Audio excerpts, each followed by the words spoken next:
Voilà.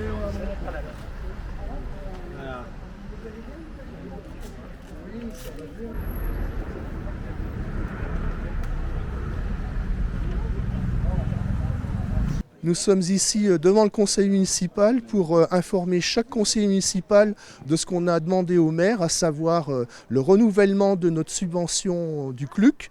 Et donc l'objectif, c'est de renouveler la subvention du CLUC de 12 000 € par an qui nous a été refusée le 19 juillet. C'est tombé en plein cours d'exercice. Et donc l'enjeu, dans l'immédiat, c'est le licenciement de la secrétaire du CLUC qui est employée à quart de temps.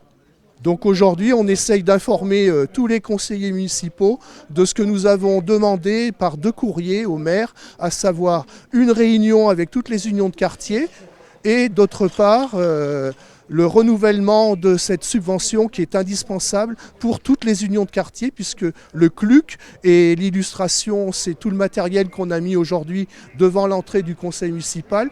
C'est pour montrer que le CLUC est un outil de liaison pour toutes les unions de quartier. Il y en a deux. Non, il y a un courrier plus récent. Ce que je voulais ajouter, c'est qu'en fait, on est réunis devant le conseil municipal pour dire aussi une chose claire à la mairie, c'est qu'elle n'arrête pas de dire qu'il faut que ce soit les unions de quartier qui individuellement reversent une part de leur subvention au CLUC. Et or, 15 unions de quartier viennent d'écrire en fait à la mairie en lui disant « Nous vous demandons de verser directement en fait cette subvention au CLUC ». Donc la question, il faut arrêter de se cacher derrière son petit doigt en disant « Je vais voir avec les unions de quartier individuellement ». Individuellement, c'est diviser pour mieux régner, très clairement. Donc il faut arrêter les discours hypocrites. Et il faut donc donner la subvention au CLUC, comme le demandent les 15 unions de quartier concernées.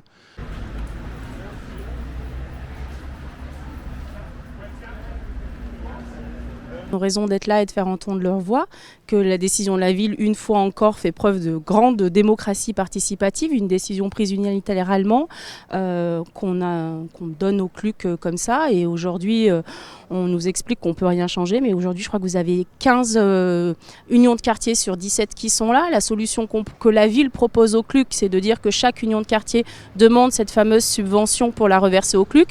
Or, vous avez 15 unions de quartier sur 17 qui refusent de le faire. Donc, il y a un moment donné où la ville de Grenoble va être obligée, j'ai envie de dire, de les écouter et de les entendre surtout.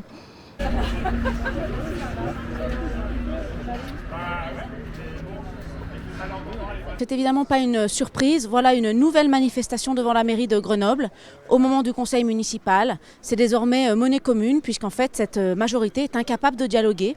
Là en l'occurrence le CLUC, c'est le comité de liaison des unions de quartier, a appris par voie de presse que leur subvention de 12 000 € allait être supprimée par la ville de Grenoble, sans qu'il y ait eu de discours, en tout cas d'échanges préalables, et même d'avertissements.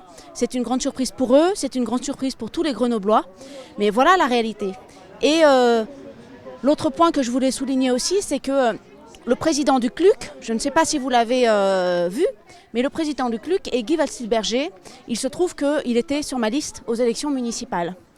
Ça sent le procès politique à plein nez, pas forcément par rapport à Guy ou à moi, hein, entendons-nous bien.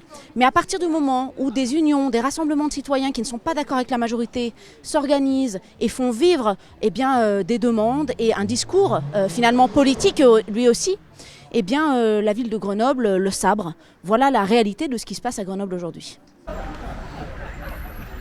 Des sous! Non, pas des sous, le maintien de la subvention.